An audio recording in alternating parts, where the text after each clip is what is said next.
Pathan.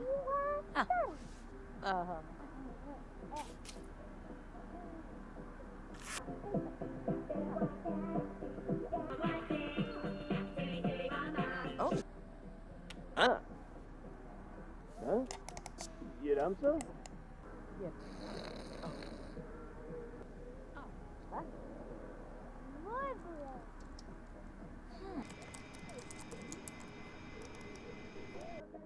Slangy! Bjorn!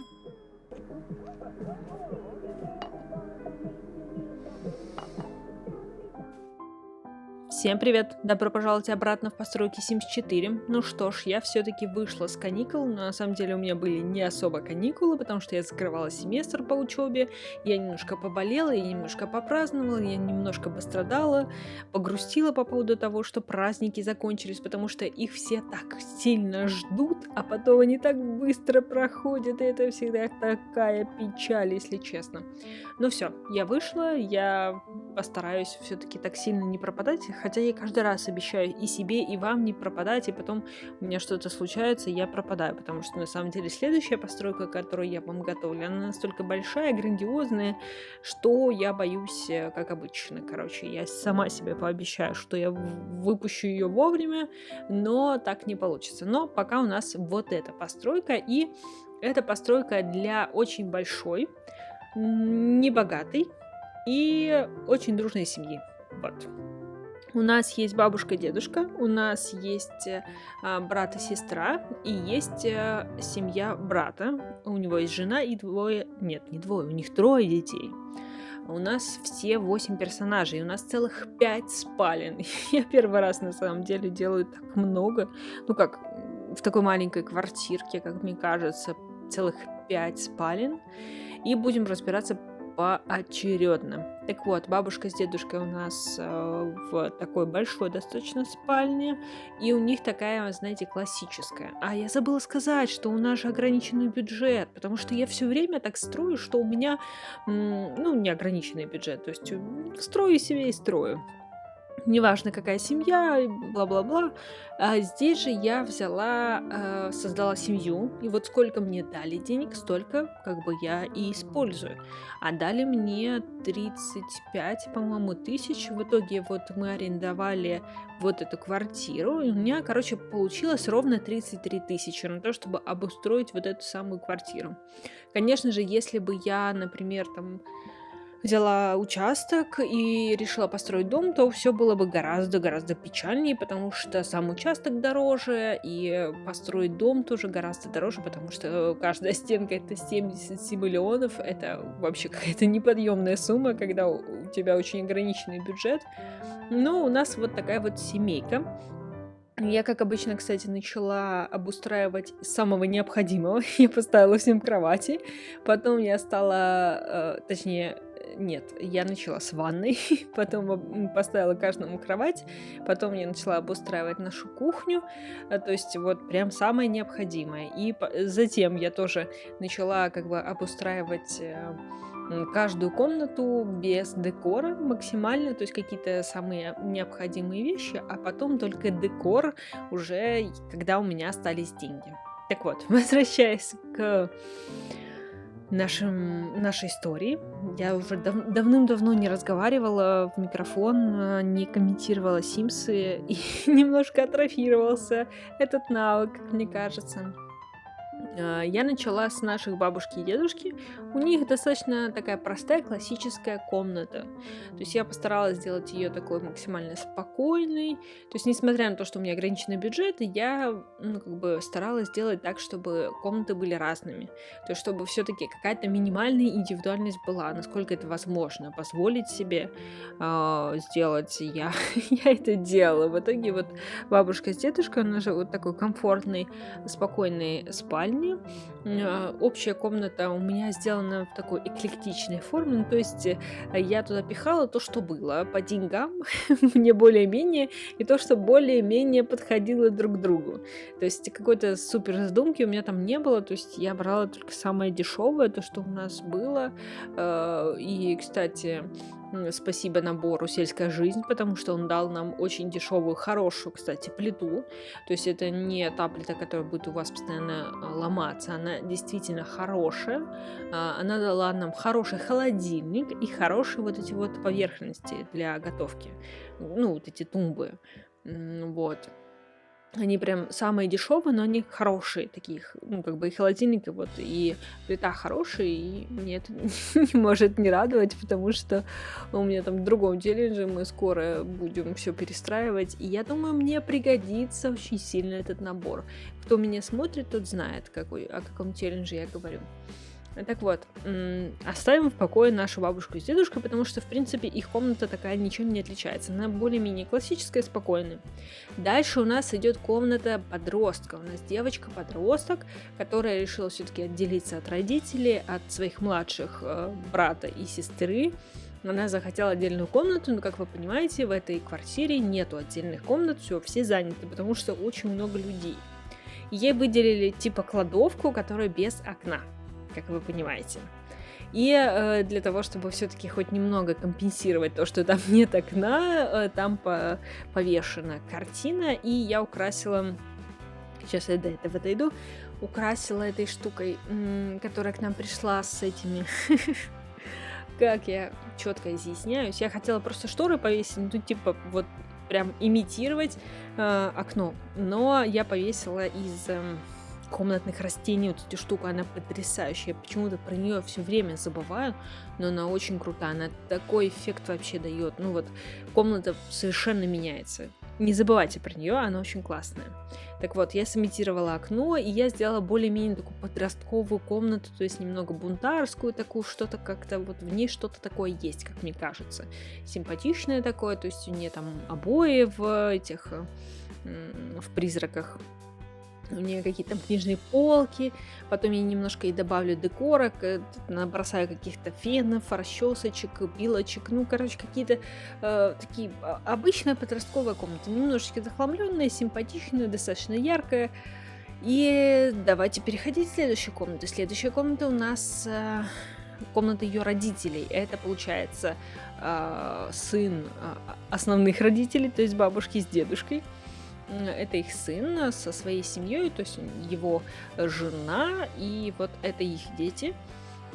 И их комната, ну, такая, достаточно обычная. Я захотела туда все-таки вместить хоть что-то, помимо кровати. Туда вместился только письменный стол, на котором как раз-таки его жена будет работать. Я не знаю, она там журналист или она писатель, что-то такое.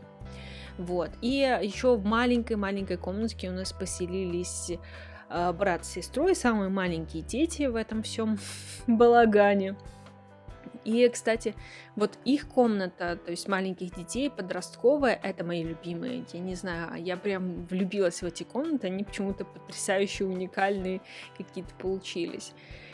И между этими комнатами у нас в такой вот в сэндвиче у нас крошечная тоже комнатка сестры брата, ну как...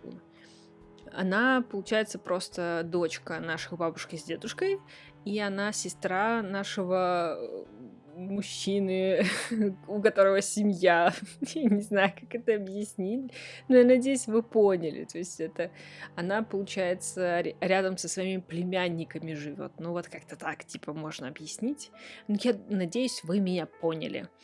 Вот, и у нее самая крошечная комнатка, и на самом деле у нее самое крошечное окно, она вот такая немножко, ну хотя по сравнению с дочерью старшей, с подростком, у которой вообще нету окна, она неплохо устроилась. У нее хотя бы есть, хотя бы одно маленькое окно, но у нее все-таки есть. И в ее комнату я впихнула хоть какой-то навык, то есть хоть что-то такое, то есть комод, и что я там поставила для рисования мольберт. Вот. Потому что изначально я задумывала их как определенные персонажи с определенными какими-то навыками, хотелками и всем прочим. Но, как вы понимаете, комнатки получились крошечными, и здесь уже вообще не до навыков, не до выпендрежа какого-то. Здесь уже бы как-то кровать бы впихнуть и все, в принципе. И 2 тумбочки. На этом все заканчивается. Кое-кому удалось хоть что-то еще в комнату добавить, но не особо как-то много. Вот, потому что изначально у нас, получается, дедушка такой вот весь семьянин, такой весь домашний, он любит дома побыть, что-то с внуками покопаться. Бабушка у нас такая более боевая, она, скорее всего, еще работает. Она такая активистка, очень, знаете, такая с активной жизненной позицией. У нее короткая стрижка, она ходит в штанах, чтобы ей ничего не мешало. Ну, то есть она вот такая активная. Ей надо сразу, чтобы встал и пошел куда-то по своим делам.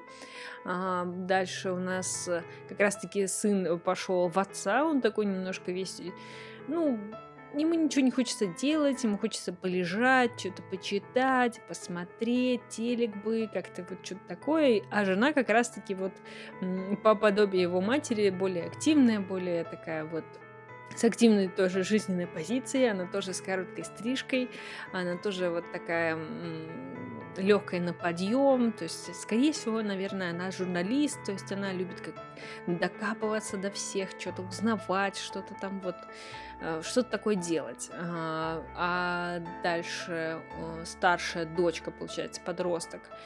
Я уже не помню, что я там загадывала, что я там ей делала. Я прям продумывала, если честно, изначально все там их навыки. Но она тоже такая достаточно хорошая, спокойная девочка. Мне кажется, она так, знаете, взяла чуть от мамы, чуть от папы. То есть она не настолько активная, но не такая лежебока. То есть ей что-то интересно, она где-то что-то копается, где-то что-то пытается узнать, сделать, помочь, что-то вот такое. Дети пока еще дети.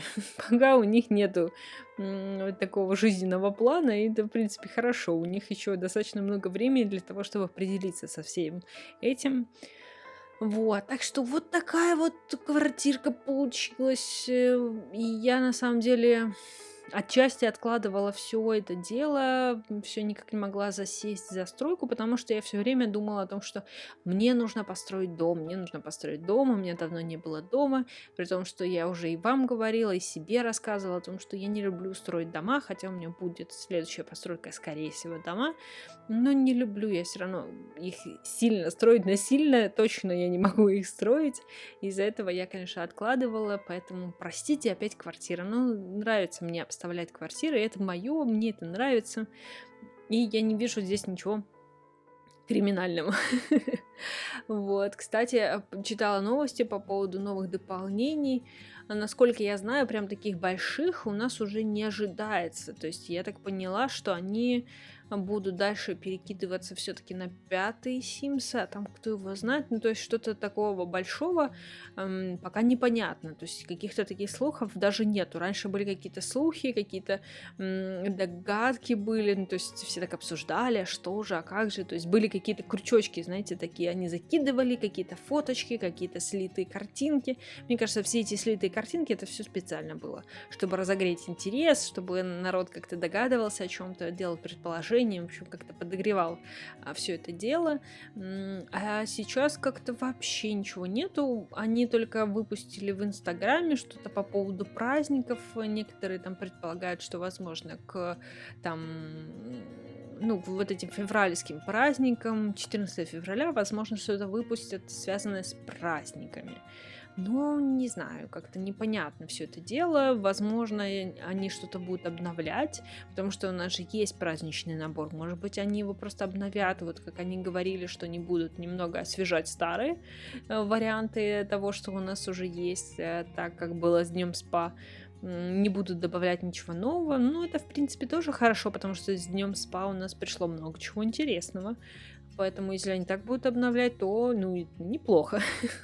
Но без больших обновлений немножко грустно, если честно, становится, потому что с ними приходит новый какой-то функционал, что-то интересное, расширение вселенной, а тут как-то непонятные какие-то новости.